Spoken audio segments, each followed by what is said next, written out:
Hey YouTube, this is Peter J. Hopkins. Welcome to my next video on solving big cubes. So this one I'm going to go over some of the techniques on how to solve big cubes. There's my feet. Hi feet. Anyway, I'm going to try to keep this concise because really big cubes use just about all the same techniques that you use to solve a 4x4. Once you get up to 4x4, they really don't get much harder. They just take a little longer to solve. I should probably mention at this point, if you haven't watched my other videos on solving Rubik's Cubes, watch them before you watch this. Or at least make sure that you have a very firm grasp on how to solve the other ones, because this, again, is going to build on the techniques that you had to use to solve the other ones. I've already scrambled my 5x5. This is what we're going to start with. And to solve the centers, you're going to use the exact same techniques that you would solve on a 4x4. So you have to be a little more careful not to mess up stuff you've already done. But the first time I ever solved a 5x5, I did it without any help. I didn't have to look anything up, because it really uses just about all the same techniques that you would need for a 4x4. So, same with the other side. It's easiest sometimes to solve the middle row of a center first. So you want to get that one down.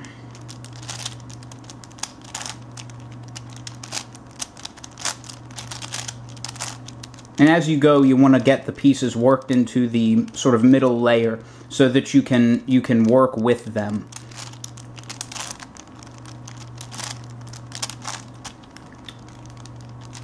Get them lined up so that it's lined up just like on a 4x4 with one that's already solved. Flip it up, flip that around, flip it back down.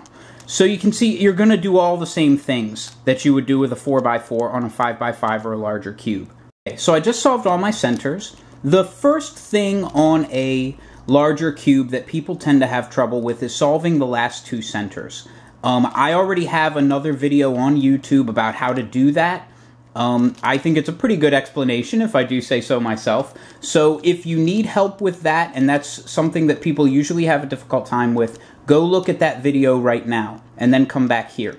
So the next thing you need to do is solve the edges. And again, it's very, very similar to how to solve the edges on a 4x4, except now you have to line up 3 pieces instead of just 2.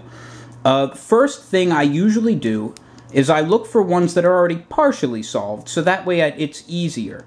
It doesn't look like I have any on here that are partially solved, so I'll get right into how to solve them the long way. Let's do black and red.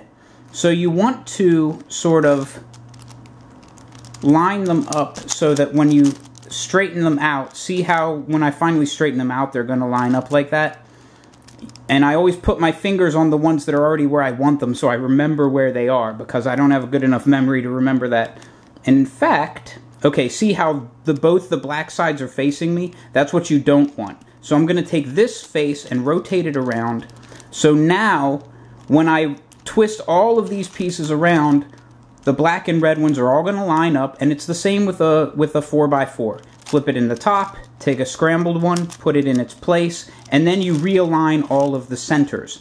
So here's the one that we just solved. You do the same thing with all of the edges. If you're lucky, some of them will already be partially solved.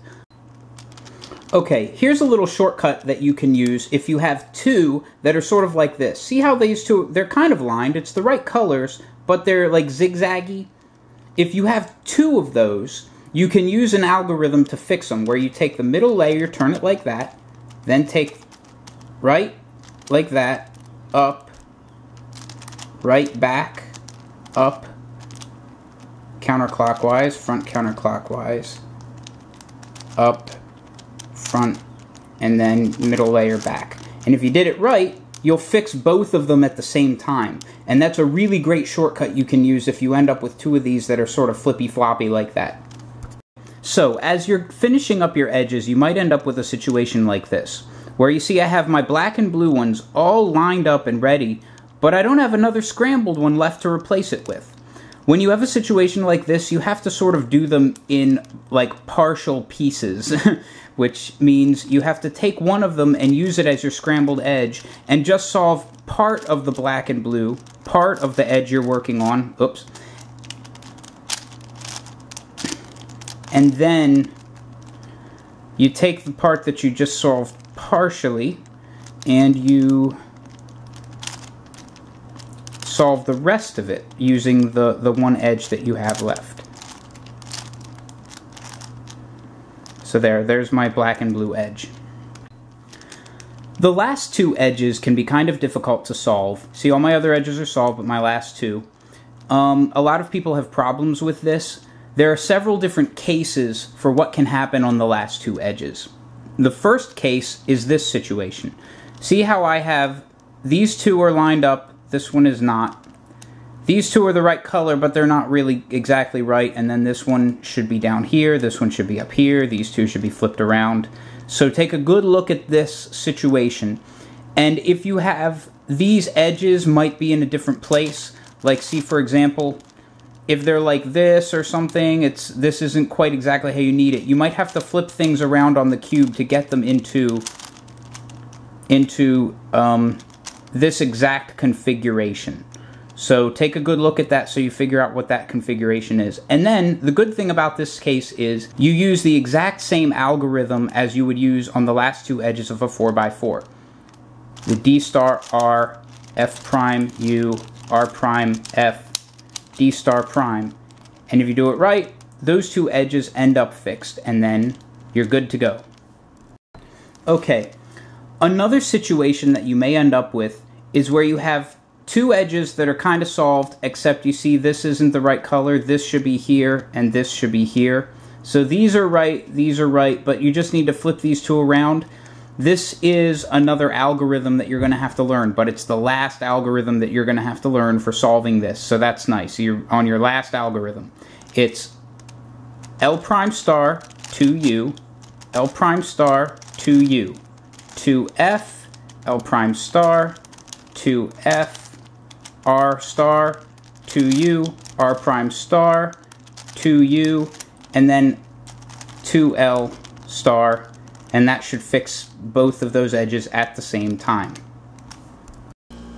Okay, you could also end up with a situation like this, and I forgot to film this segment earlier, that's why I'm kind of doing it on the fly, where you see the green and orange ones are next to each other, the blue and orange ones are next to each other, but the green one's here and the blue one's here. To fix this, you use the same algorithm that we just learned, and then after you're done that, you're going to have to use the other algorithm that we just learned to flip the middle ones around, but it's really not that much harder. Alright, if you're really unlucky, you end up with one edge that's flippy-flopped, like this, ziggy-zaggy, and all your other edges are good. So you can't do that simple algorithm that we talked about earlier where you flip the middle a layer. You can't do that. You have to fix this one all by itself. And guess which algorithm you have to use? That's right, it's the really long, awful, tedious algorithm for fixing parity on a 4x4. And I hate to have to tell you that. So try to plan ahead as you solve your last edges. There are ways you can plan ahead to avoid having just one of those left over. But if you don't plan ahead and you end up with one, you have to do it. So, okay. So here we go. Flip the R around, back around, up around, left towards you, up. Right towards you, up. Right away from you, up. Front, right away from you, front. Left away from you, back, and right all the way around. And that solves that last edge. You'll notice that I used a mnemonic device that wasn't the actual parity, the actual algorithm. That's what I say. I think of it in turning the sides away from me or towards me, and that makes more sense to me. So if that works for you, maybe think of it that way, because that algorithm is just a beast to remember. So good luck with it.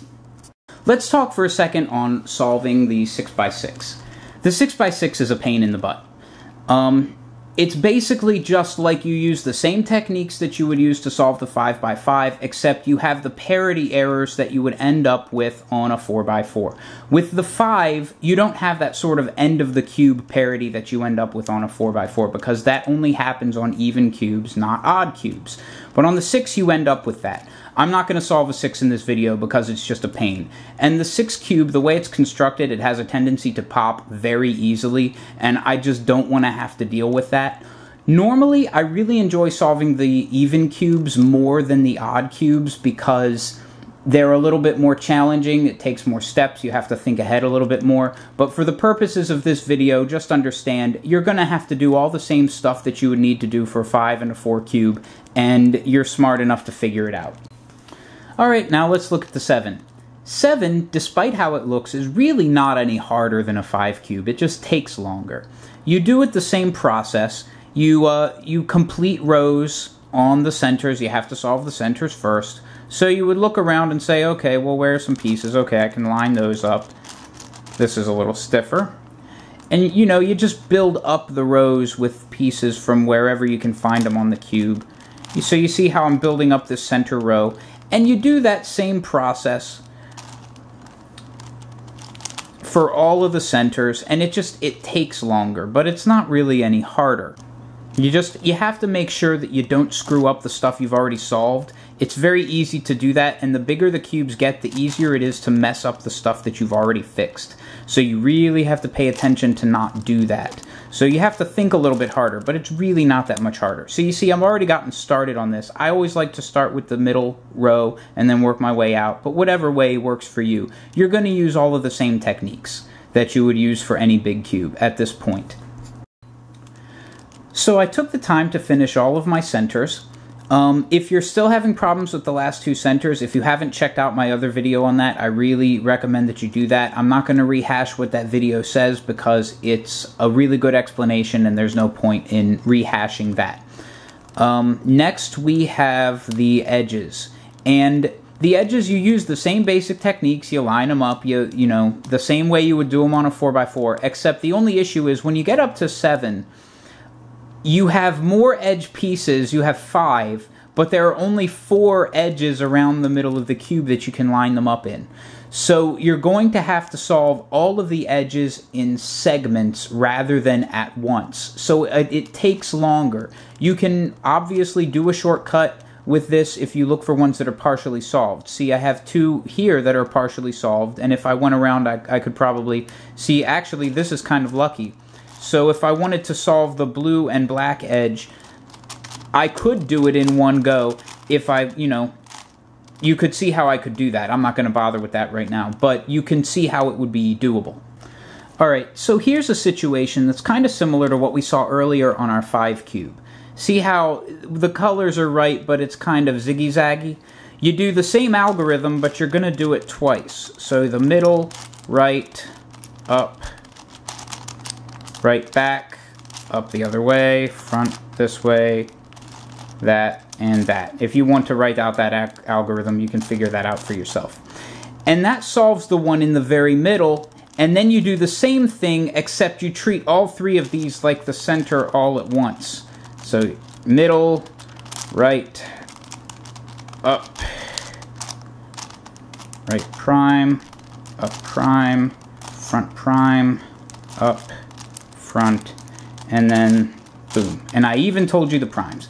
Okay, so you see how that solved both of them? It's the same process, but you do it 2 times in a row. As you're solving your edges, you may find that in order to fix the edge that you're sort of working on, you need to scramble another edge that sort of ended up partially solved by chance.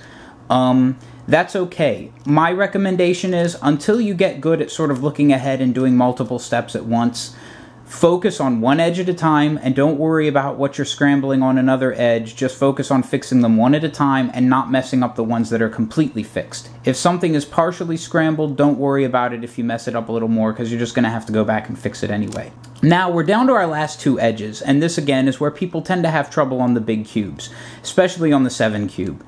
The first thing I recommend doing is start with the middle 3 and pretend that they are the edges of a 5 cube. And actually, I forgot to mention this algorithm earlier. If you want to fix this situation where they're sort of like this, you use the same algorithm that you would use to fix the last 2 edges on a 4x4, but you have to use it twice.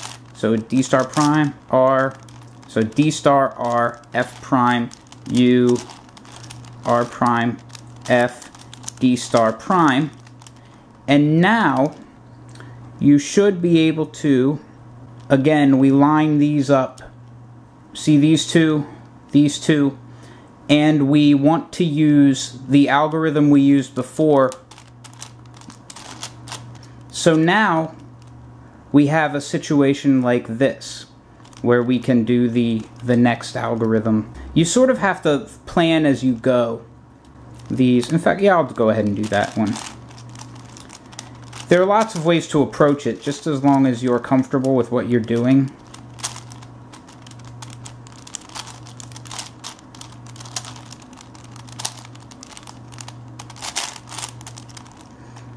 Okay, so you see that one is kind of sort of solved. And then we have this one over here, this one over here. This is the situation where we can do that one algorithm again from the 4x4 for solving the last two edges. D star, prime, U, R prime, F, D star prime. There. And all of our edges are solved. Now, if you're really unlucky, you'll end up with a situation, again, where you have one edge that's scrambled at the end and you have to do the really big, long, tedious algorithm to fix it. And it's especially bad if, see, this piece and this piece that are just like, say, 2 and 4, whatever, are flipped. Then you have to do that algorithm with just that layer, and that can be a real pain in the keister. So again, as you're solving your edges, try to think ahead so that you can avoid that situation. There are ways to avoid it if you're careful.